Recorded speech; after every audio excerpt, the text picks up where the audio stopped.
In the quiet village of Aldermere, nestled between rolling hills and lush forests, there lived a young girl named Elara. From a young age, Elara was enchanted by the art of storytelling. Her grandmother, a masterful weaver of tales, would often regale her with stories of bravery and adventure. It was through these tales that Elara discovered her passion, to become a storyteller who could inspire others. Elara's village was a humble place, where people worked hard from dawn till dusk, tending to farms and livestock. There were no grand theaters or bustling markets, only a small gathering spot where villagers met to share news and tales. Despite this, Elara dreamed of sharing her stories with the world beyond the village boundaries. However, Aldermere had a tradition that held its people in the grip of fear. Every year, the villagers offered a sacrifice to the mighty dragon, Drakonis, who lived in the nearby mountains. The beast was known to terrorize the village unless it received its tribute. This year, it was decided that a young lamb would be the sacrifice. But as the day of the offering approached, Elara felt a burning desire to change the fate of her village. Driven by passion and courage, Elara decided to confront Drakonis. She spent nights studying old scrolls and learning about dragons, discovering that Drakonis was not an evil beast but a creature misunderstood and feared for centuries. Armed with stories and her unwavering spirit, Elara set off towards the mountains. The climb was treacherous, with jagged rocks and slippery paths. As she ascended, Elara's heart pounded with a mix of fear and determination.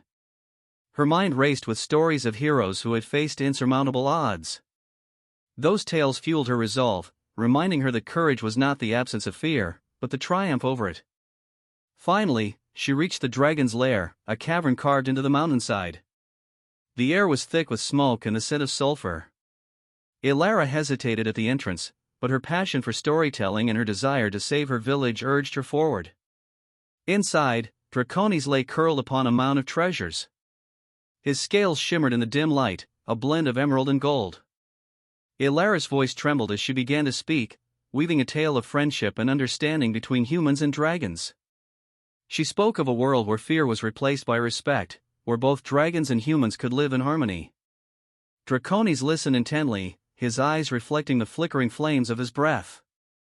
Elara's words painted vivid pictures, igniting a spark of curiosity within the beast. For the first time in centuries, the dragon felt something other than anger and hunger. He felt hope.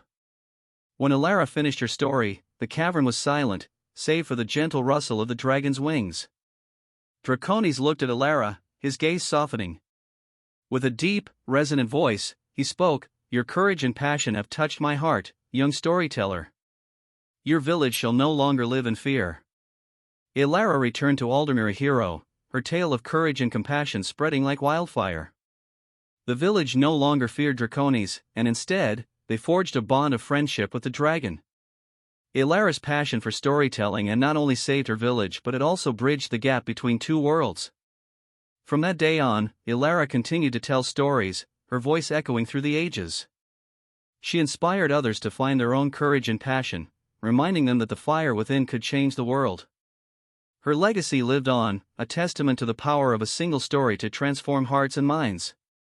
And so, the village of Aldermere flourished, its people united by the courage of one young girl who dared to follow her passion and confront the impossible.